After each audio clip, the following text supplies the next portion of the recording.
খালু কারগরি করে আমাকে থিয়ে গেল উপজেলার থেকে নিয়ে যা খালু চলে গেছে এরই মধ্যে ওরা এসে ভাঙ্গা চুরে শুরু করে বেটা আর তার সাথে আরো অনেক ছেলে মারছে। আমি পিছনে ওই দরজা ধরছি দেখি দরজার তালা দেওয়া ছিল, ওই দরজা ভাঙ্গে এই লক ভাঙ্গে আলমারি ভাঙ্গে সব টাকা পয়সা সোনা বানা আমার 7 ভরি গহনা ছিল, 10 লক্ষ টাকা ছিল। বাড়ির কাজকর্ম যে ইট নিয়েছি ওখানে কবরস্থান কর্ম সব জমি সম্পত্তি রাখছি, সেগুলো টাকা পয়সা সব নিয়ে প্রথম আগে নিয়ে গেছিল তখন আমরা নিয়ে যাচ্ছি। তারপর থেকে মেয়ে ভালোই আছে, মেয়ে এসেছে পরীক্ষা সেন্টার থেকে নিয়ে যেতে ধরছিল দিয়ে মেয়ের অ্যাডমিট নিয়ে দৌড় মারছে। তারপরে আমরা মেয়ে উপজেলাত নিয়েছি, নিয়ে এসে তারপরে খালু আমাকে কাগজ করে বাড়িতে রেখে গেল। আমরা দুপুর 2:30-এর দিকে একটা সংবাদ পাই যে ফাঁসিতলা সাবরিগঞ্জ ফাঁসিতলায় একজনের বাড়িতে একদল দুর্বৃত্ত গিয়ে হামলা করেছে এবং সেই বাড়ি থেকে একজন এসএসসি পরীক্ষার্থী মিম নামে একটা মেয়েকে তারা অপহরণ করে নিয়ে যাচ্ছে। সংবাদটা শোনার সঙ্গে সঙ্গে আমি সঙ্গে অফিসার ফোর্স সহ ওই গ্রামে যাই এবং যাওয়ার সময় দেখতে পাই যে একদল দুর্বৃত্ত দৌড়ে পালাচ্ছে। আমি তাদেরকে পিছু পিছু ধাওয়া করি, কিন্তু আসলে আক্ষেতের ভিতর দিয়ে তারা চলে যাওয়ায় তাদেরকে তাৎক্ষণিকভাবে ধরতে পারিনি। এরপরে আমি আরও অতিরিক্ত ফোর্স নিয়ে এসে সেই গ্রাম সহ আক্ষেত পুরোটাই ঘিরে ফেলে সারাশি অভিযানের মাধ্যমে পুরোটা এলাকা তছনছ করে আমরা তল্লাশি করার এক পর্যায়ে আক্ষেতের পাশে একটা টিন শেড একটা ঘরের মধ্যে থেকে এই ভিকটিমকে আমি পাই এবং এই ঘটনার সঙ্গে সংশ্লিষ্ট মূল যে আসামি সঞ্চয়কে আটক করতে সক্ষম হই।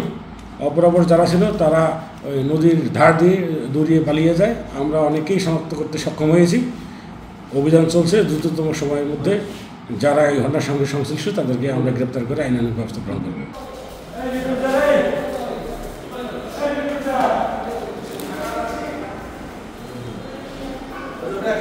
আমার মেয়ে এসএসসি পরীক্ষার্থী, তাকে পরীক্ষা দিতে নিয়ে যাচ্ছি, সেখানে হামলা করার পর আমরা খালি ফোন দিচ্ছি, দেওয়ার পর আমাদের বাইক পৌঁছে দেওয়ার পর 10-15 মিনিট পরেই ওরা আমার বাড়ি ঘেরাও করে রামদাও চাইনিজ কুড়াল নিয়ে আমাদের মারধর করছে।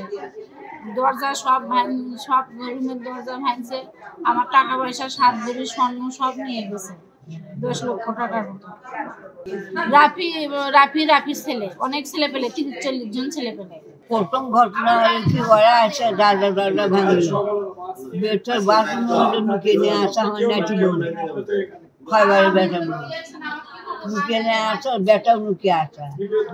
তারপরে বেটাকে মারার জন্য ওরা উৎকোচটা যখন আমার বাথরুমের দরজা ভেঙে বেটে নিচ্ছে, তখন বেটাটা খারাপ হচ্ছে, বেটা একটু চোট মারছে আমি দৌড়ে গাড়া পাইছে ধরে বাবা আমার 100 মারিলে দুনিয়া যাবি বাবা, আমার দুনিয়া থাকবে না, আমার বছর টাকা চায় না, মারা ভালো আছে, তোমরা আমার সড়ক মারো না বাবা, মারো না।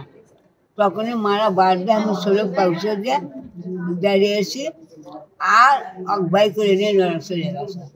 ওকা 30-40 জন আসছিল,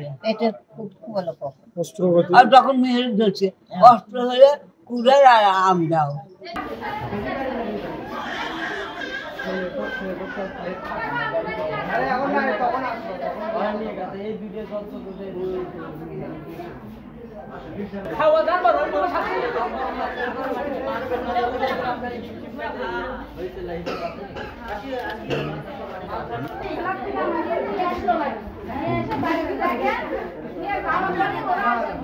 চলে গেছে আমাকে মারছে, দাদিক মারছে।